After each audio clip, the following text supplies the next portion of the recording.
Aplicación práctica de la lógica en los procesos judiciales. Este proceso se cumple conforme al artículo 14 constitucional, con las formalidades esenciales de un juicio, y cuenta con criterios de jurisprudencia, entre ellos la demanda, la contestación, las pruebas, los alegatos y el juicio. También tenemos la función jurisdiccional, que son actividades que en el ejercicio de la potestad jurisdiccional realizada por los tribunales para solucionar litigios y controversias son con la finalidad de tener un orden jurídico y dar satisfacción a derechos subjetivos e intereses legítimos. En este proceso de carácter judicial podemos encontrar el mecanismo de carácter probatorio, y de él se desprenden los siguientes elementos: la admisibilidad, la formación, la valoración, el alcance demostrativo de prueba y exposición de fallo de los hechos que fueron demostrados en el proceso. Por último, tenemos la sentencia, que es una resolución judicial que tiene la decisión del juez o del tribunal, quienes intervinieron en el fondo de la cuestión que se ha designado a juzgar, y este pone fin a la intervención del juez o tribunal asignado. La aplicación práctica de la lógica en la técnica y el proceso legislativo. Definición de lógica. La lógica es la disciplina que estudia la coherencia del discurso. Es la ciencia del razonamiento correcto. No se ocupa del contenido del pensamiento ni de su forma o estructura. Ciencia de los pensamientos en cuanto a sus formas mentales, idea, juicio y raciocinio, para facilitar un pensamiento correcto y verdadero. Los principios lógicos son 4. 1. Principio de identidad. 2. Principio de contradicción o principio de no contradicción. 3. Principio de exclusión del término medio o principio del medio excluido o principio del tercero excluido o principio del tercer término excluido. Y 4. Principio de razón suficiente. El principio de identidad es... El principio de identidad fue formulado por primera vez como parte de una teoría de la realidad del ser. Es el principio de identidad. Todo objeto es idéntico a sí mismo. Por tal motivo, en términos físicos, se puede aplicar a las cosas tangibles. En lo que respecta a las ideas, se puede tener por entendido lo siguiente: todo pensamiento es idéntico al pensamiento mismo. Es claro que hablando de los pensamientos se puede llegar a la conclusión de que dicha idea no puede ser cuestionada por otra idea, ya sea marginal o complementaria. El concepto que se debe establecer es cómo el pensamiento existe y pensamos en ello, sabiendo que para pensar en ello hacemos uso de la idea misma del pensamiento. El principio de contradicción.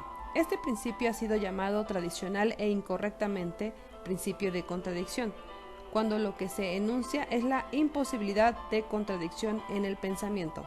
Se trata del principio fundamental de la lógica clásica que descarta cualquier posibilidad de contradicción en el pensamiento y en la realidad.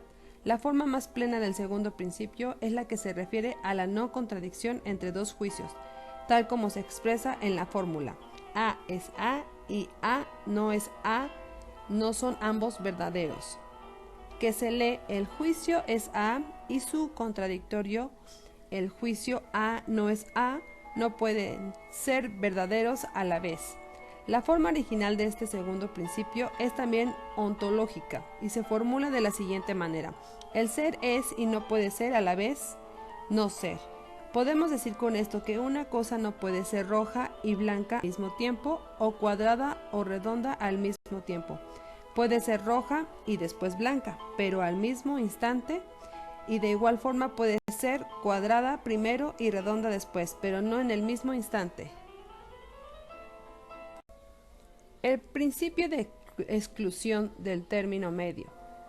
Como un complemento necesario del principio de no contradicción, se formula el principio de exclusión del término medio. En su forma original se refería también a una estructura de la realidad y consistía en la afirmación de que no hay término medio entre el ser y el no ser. En su forma lógica, este principio debe entenderse como afirmando que dos juicios contradictorios no pueden ser ambos falsos, tal como se sintetiza en la fórmula. A es A y A no es A. No son ambos falsos, que se lee. El juicio A es A y su contradictorio, el juicio A no es A. No pueden ser falsos a la vez. Conforme a este principio, cuando dos juicios se oponen, uno debe ser verdadero y el otro falso, excluyendo una tercera posibilidad que pueda establecer la verdad o falsedad de los dos anteriores. Como consecuencia, en un juicio solo podemos afirmar o negar su falsedad o verdad. No existe una tercera posibilidad, o en otras palabras, entre verdad o falsedad no existe un término medio. Julio es hombre, Julio no es hombre. Cuando excluya una, la otra será verdadera. El principio de razón suficiente.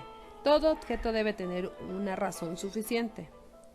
En esta, la contribución que Guillermo Leibniz aporta a la lógica formal, toda cosa debe tener una causa que explique en forma suficiente su existencia, y todo pensamiento debe contraer un principio en el que su validez se apoye suficientemente.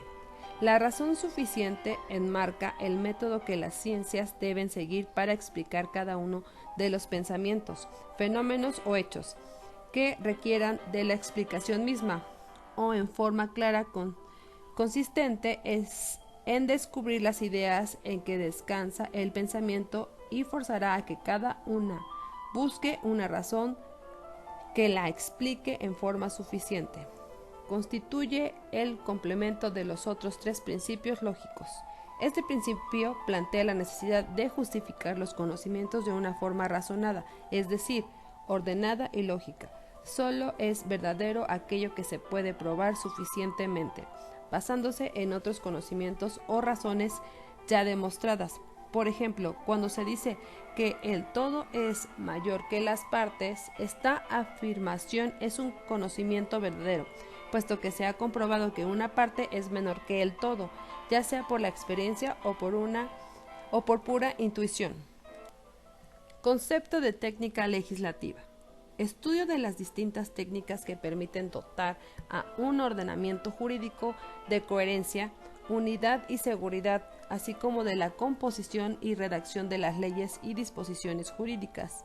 La técnica legislativa constituye el conjunto de recursos y procedimientos para la elaboración de un proyecto de norma jurídica, la redacción de los preceptos normativos y su inserción armónica en el marco constitucional contempla aspectos del ámbito de validez, como el territorio, el temporal, la entrada en vigor, la modificación, la abrogación, etc.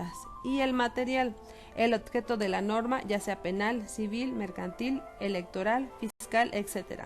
La técnica legislativa se construye con las reglas para hacer bien una norma, pues involucra su redacción, su ordenación y su división en artículos, incisos y apartados, así como su clasificación en libros, títulos y capítulos. Niveles de racionalidad para la elaboración normativa. La argumentación jurídica de los diversos contextos en que se desarrolla, en donde se incluye la legislativa, los cuales la integran: prelegislativa, legislativa, postlegislativa. Racionalidad legislativa, capacidad para elaborar en el marco de ese control social jurídico sancionador, una decisión legislativa atendiendo a los datos relevantes de la realidad social y jurídica sobre los que aquella incide. Racionalidad comunicativa o lingüística. Consiste en la capacidad del editor para transmitir al destinatario un mensaje con claridad.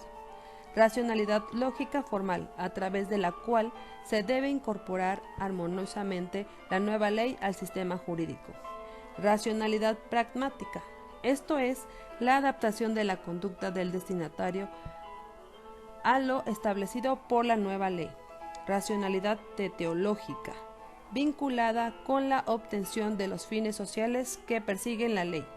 Racionalidad ética, tanto las conductas como los fines que pretende alcanzar la ley presuponen ciertos valores, los cuales deberían ser objeto de justificación ética.